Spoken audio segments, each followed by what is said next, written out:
설날에 설날이라는 그 이름의 뜻 두 가지가 있는데 상식적인 거니까 아시나 해서 여쭤보겠습니다. 첫 번째는 무슨 뜻일까요? 설날.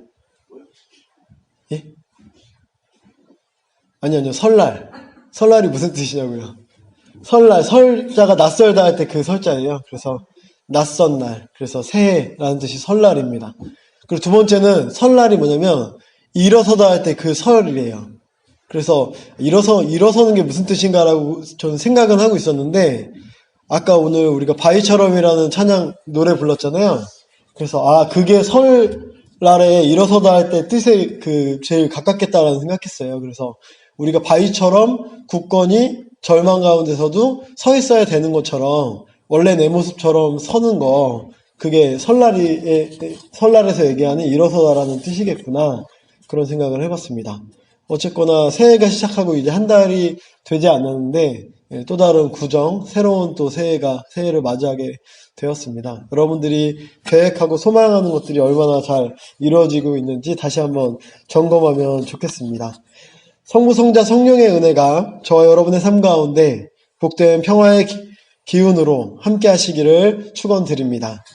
또 2020년 새해 우리 각자가 소망하고 있는 꿈과 계획과 목표가 주의 선한 능력으로 인하여 우리의 가정과 삶의 울타리들을 풍성하게 하시고 또 나의 울타리를 넘어서 이웃과 마을과 온 나라를 변화시킬 것입니다.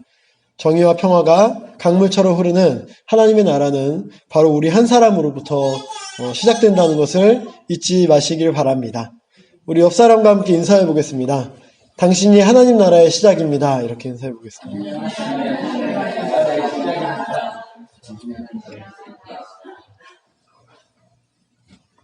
바위처럼 굳게 일어서는 새해가 되시기를 바라고요.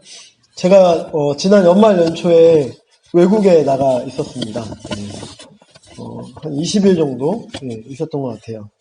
근데 그것도 이제 더운 나라에 있다 보니까 연말 연초가 확실히 춥고 그런데 더운 나라에 있어서 뭔가 올해는 시작부터 좀 생경하다, 생경한 느낌으로 시작했다는 생각이 좀 많이 있었고, 특히 이제 얼마 후면 완전히 짐을 싸서 이제 외국으로 좀 긴 외국 생활을 해야 된다고 생각하니까 뭔가 좀 더 애틋한 그런 새해를 좀 보냈던 것 같아요.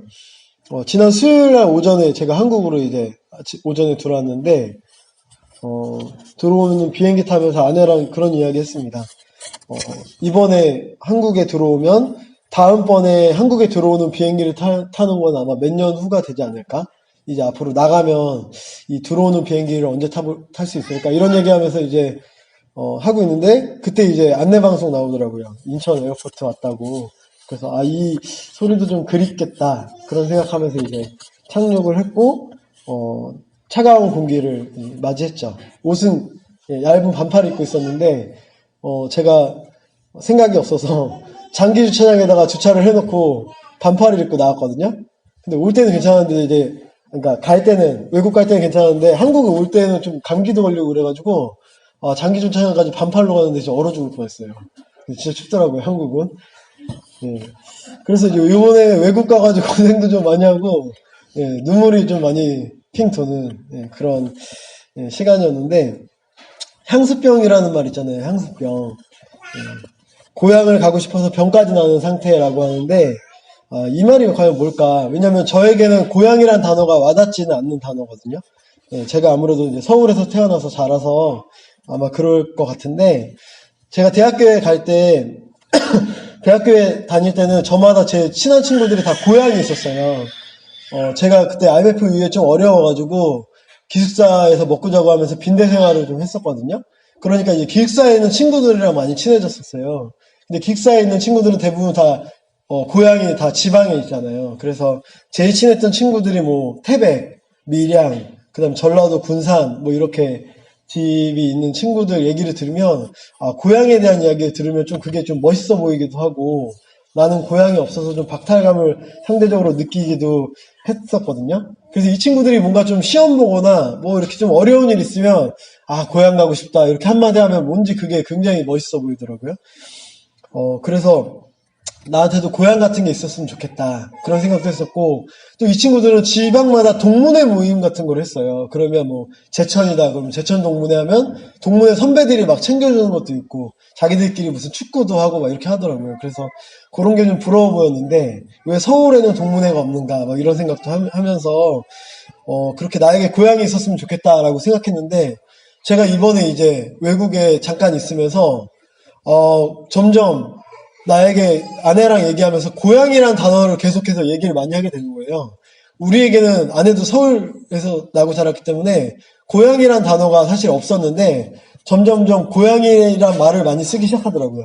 그리고 이제 한국에 딱 왔을 때, 우리 고향에 왔다. 이런 얘기를 하기 시작한 거예요. 그래서, 이게 되게 놀랍다. 원래 이런 개념이 없었는데, 고향이라는 개념이 없었는데, 어느 순간에 우리에게 고향이라는 개념이 생겼구나.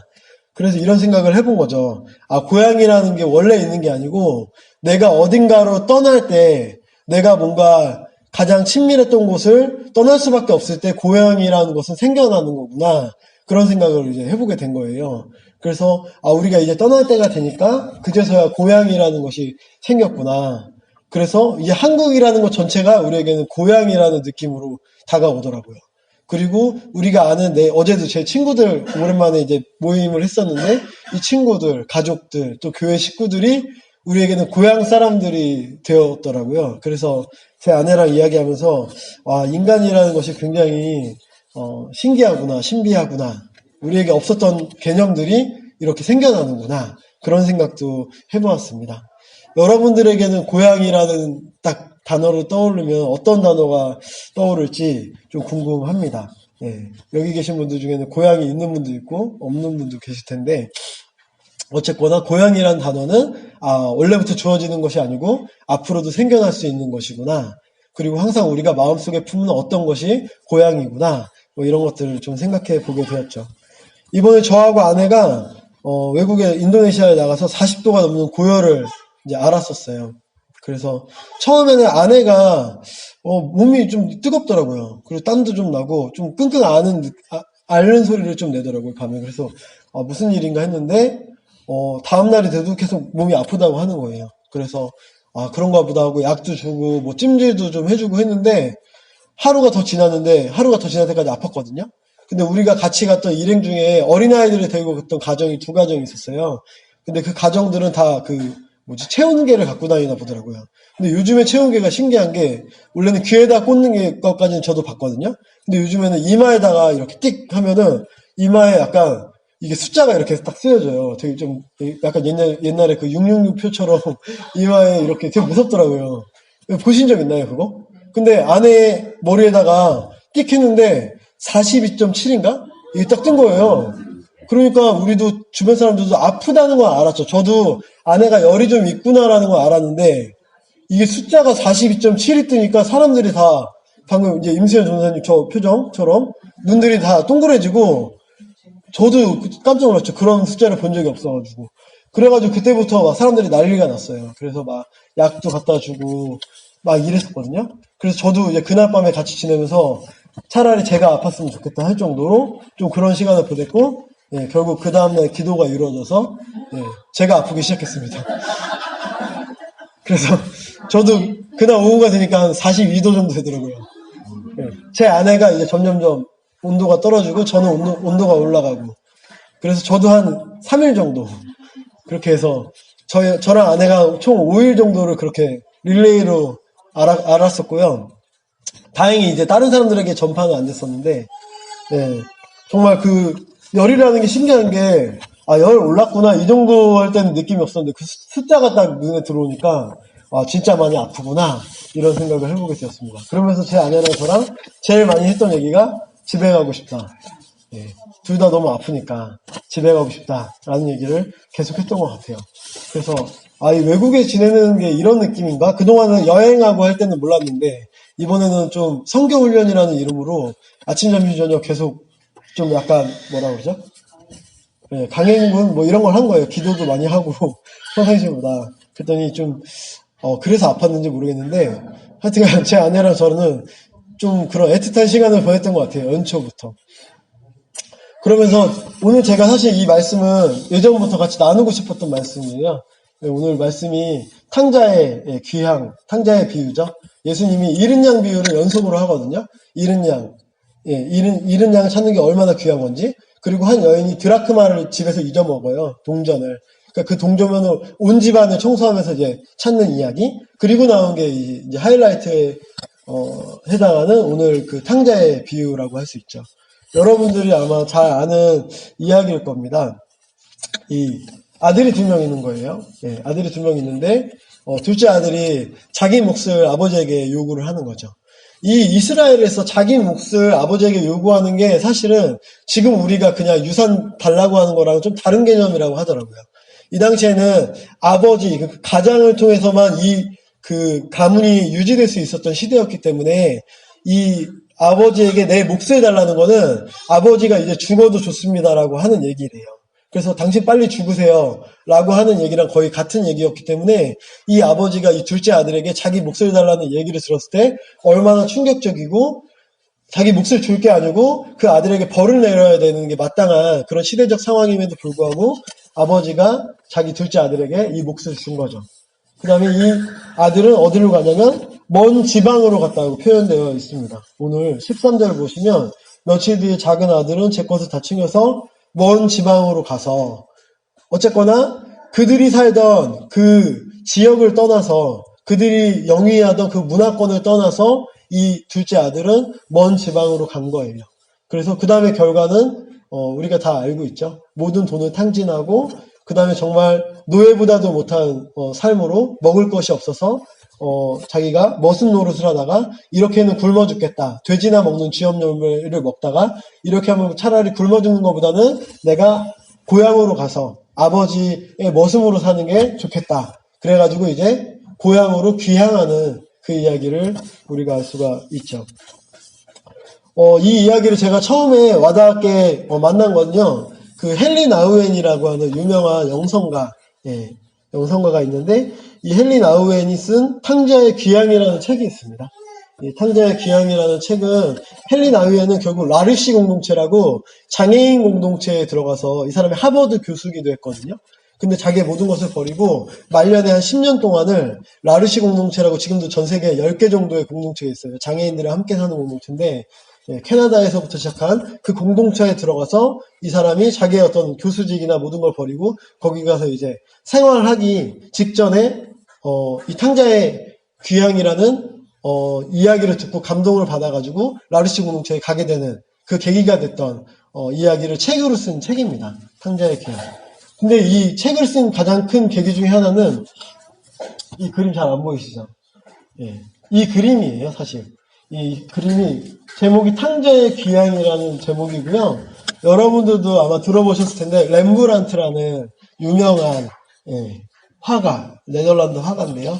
이 사람이 그린 유명한 그림입니다. 렘브란트는 젊었을 때부터 엄청나게 많은 그림을 그렸는데 이 그림은 렘브란트가 죽기 전에 죽기 10년 전쯤에 그린 그림으로 알려져 있어요. 그래서 1668년에 그린 그림인데요. 보시면은 여기 있는 그 무릎 꿇고 있는 뒷모습 보이는 사람이 이제 둘째 아들입니다.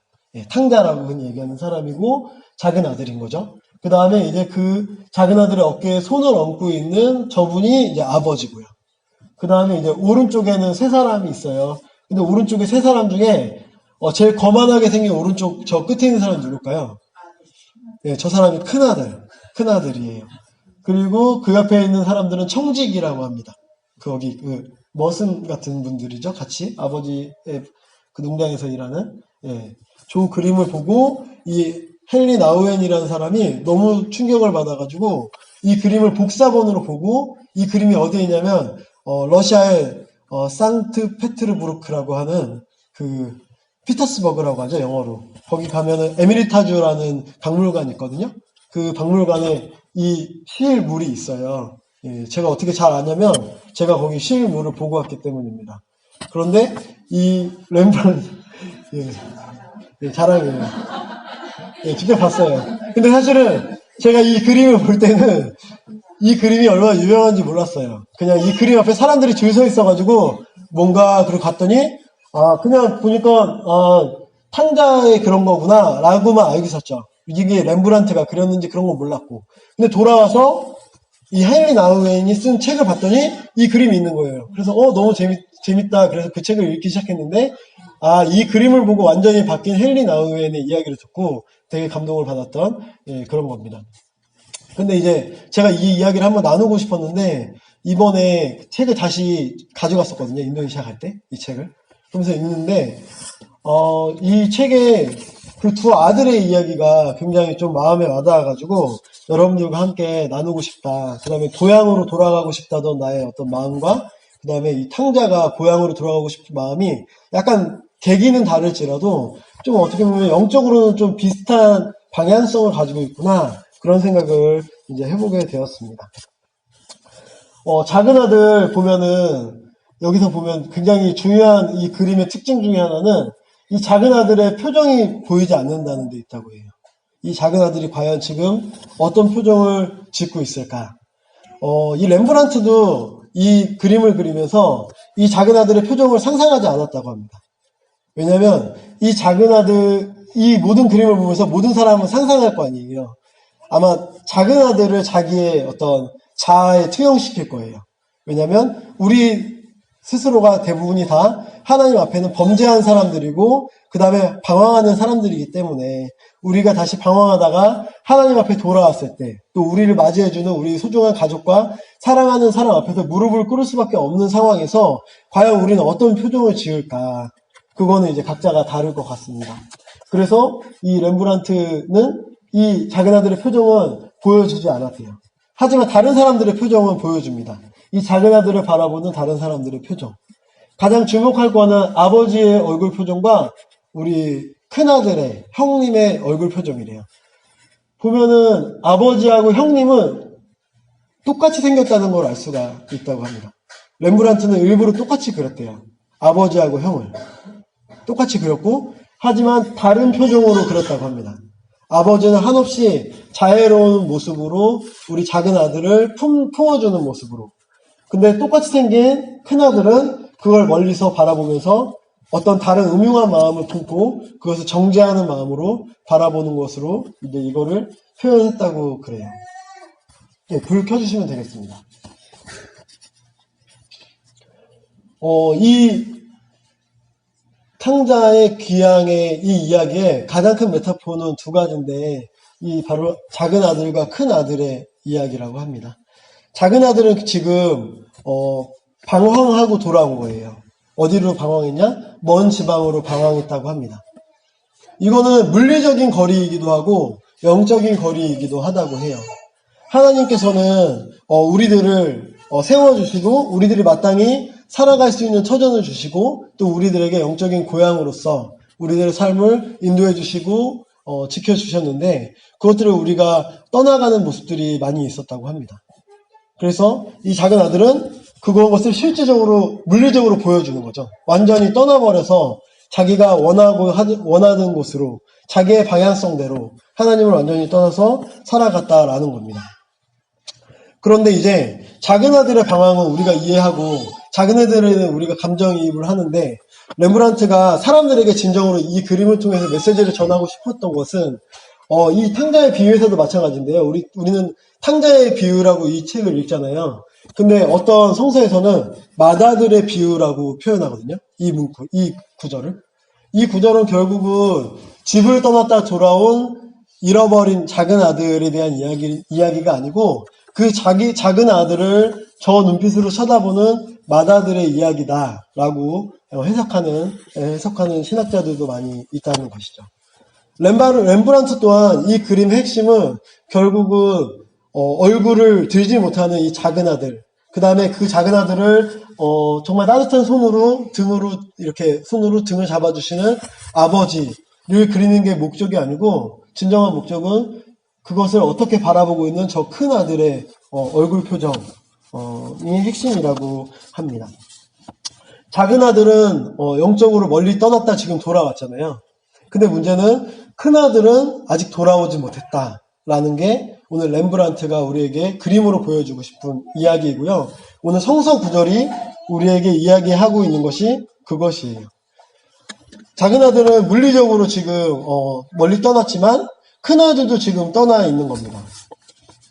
큰아들 오늘 28절에 이렇게 나와 있습니다. 작은 아들이 돌아왔다고 하니까 아버지가 모든 양을 잡아가지고 잔치를 이제 하라고 하니까 그 종들이 막 지금 부산하게 뭔가를 하고 있는 거예요.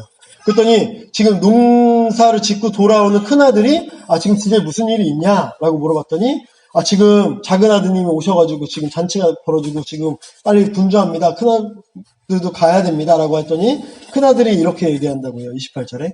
큰아들은 화가 나서 집으로 들어가려고 하지 않았다.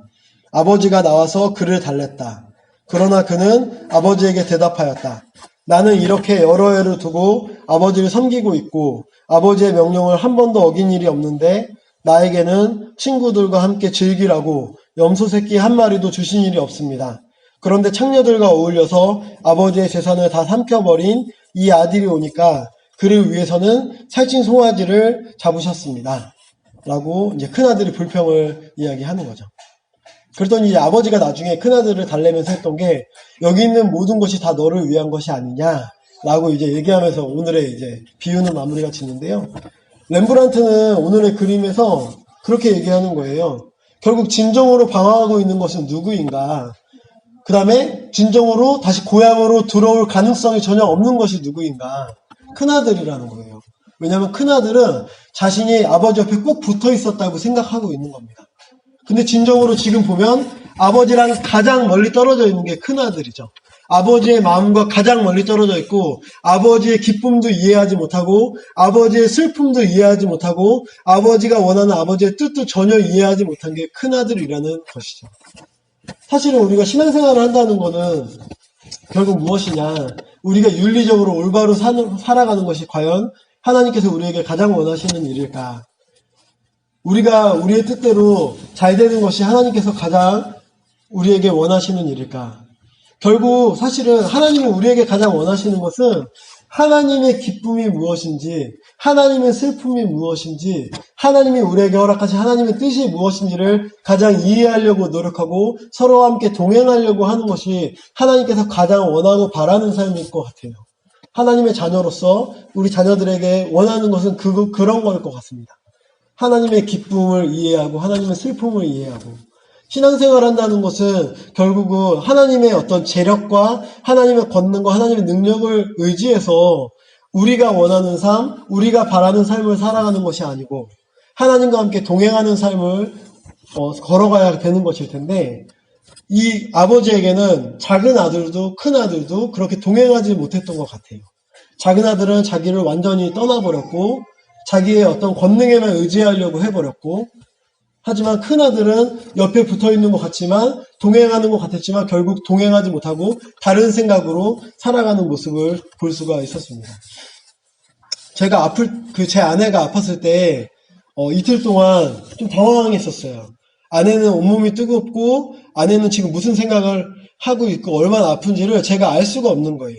예. 제가 또 별로 이렇게 공감 능력이 탁월한 스타일이 아니어서 마음은 되게 공감하고 싶은데 공감하지 못하는 제 모습을 보면서 조금 약간 실망도 하고 절망도 했었습니다. 그래서 제가 오죽하면은 차라리 제가 아플 수 있게 기도해달라고 기도했던 것 같기도 합니다. 같이 있으면서도 다른 생각을 하면서 사는 게 우리들의 모습일 수밖에 없는 것 같아요. 아무리 사랑하는 사람이 다 죽어간다고 해도 그 죽음의 기운과 느낌을 경험하지 못하고 그 슬픔과 절망의 크기를 헤아리지 못하는 게 우리들의 모습인 것 같아요.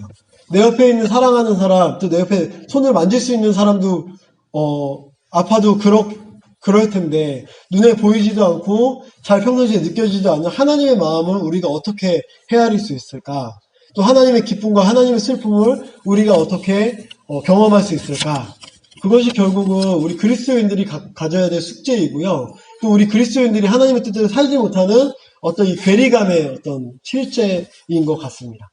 저는 아내처럼 아파봤기 때문에 그 경험을 좀 해보긴 한 거죠. 이번에 그 경험을 해본 거예요.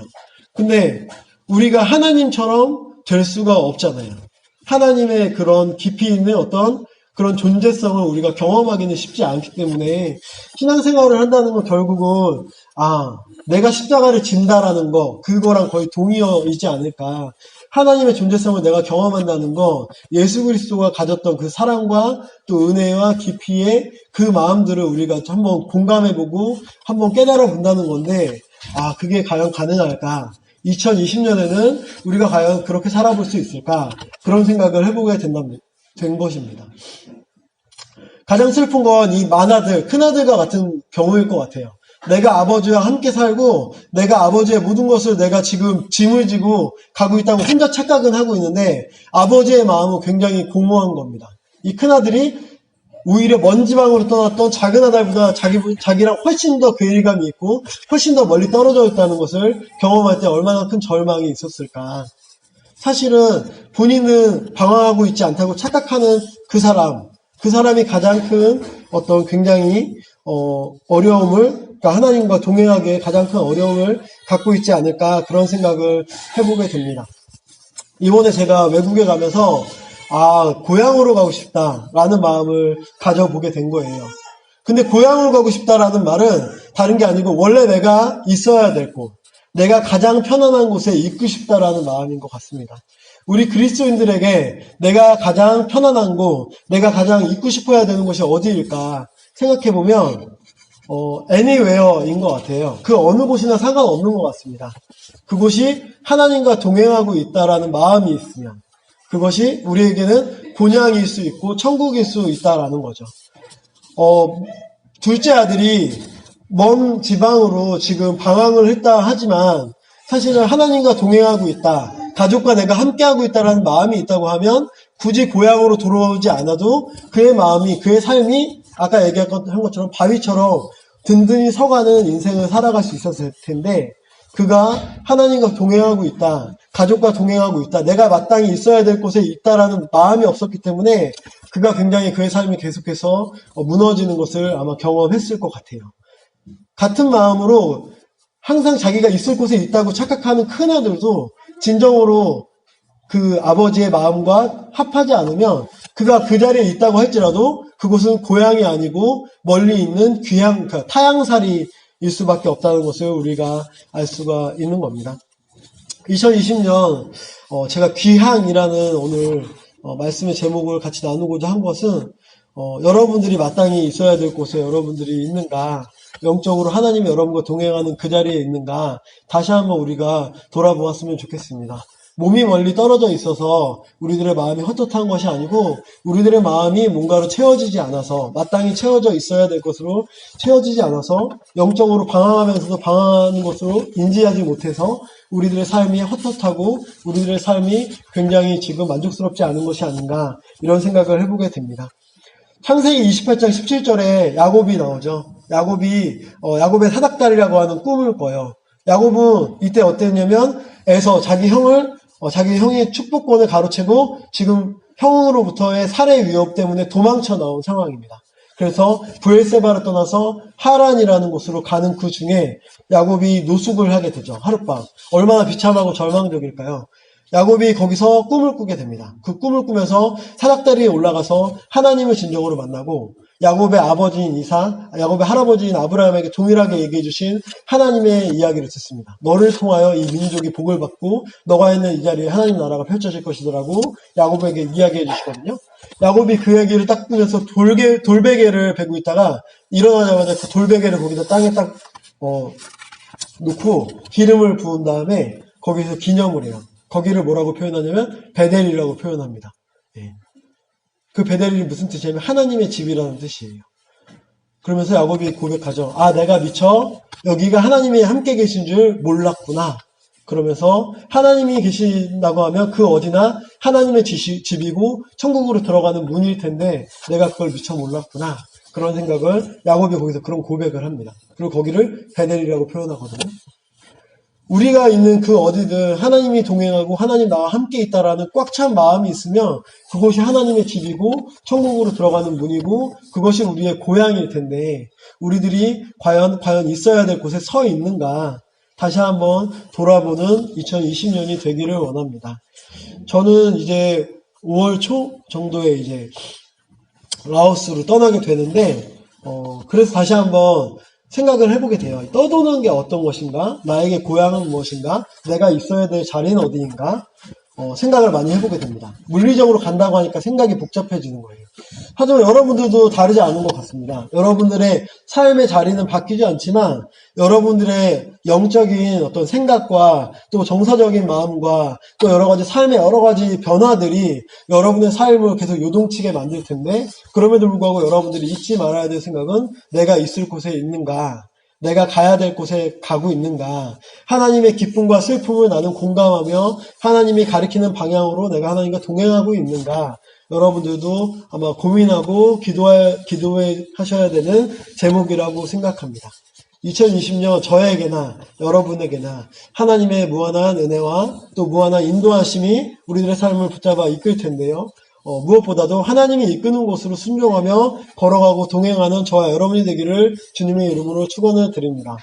또한 어디에 있든지 내가 어떠한 상태에 있는지 다시 한번 돌아보고 또 하나님께서 주시는 무한한 은혜와 또 내가 얼마나 지금 행복한지 또 얼마나 은혜 가운데 있는지를 다시 한번 잊지 않고 살아가는, 그래서 야곱이 고백했던 것처럼 그곳이 과연 노숙하고 사막의 광야의 한 골짜기일지라도 그곳이 바로 하나님의 집이고 천국으로 이어지는 천국 문 앞에 내가 서 있구나라는 걸 매일매일 깨닫고 경험하시는 저와 여러분이 되기를 주님의 이름으로 간절히 기도를 드립니다.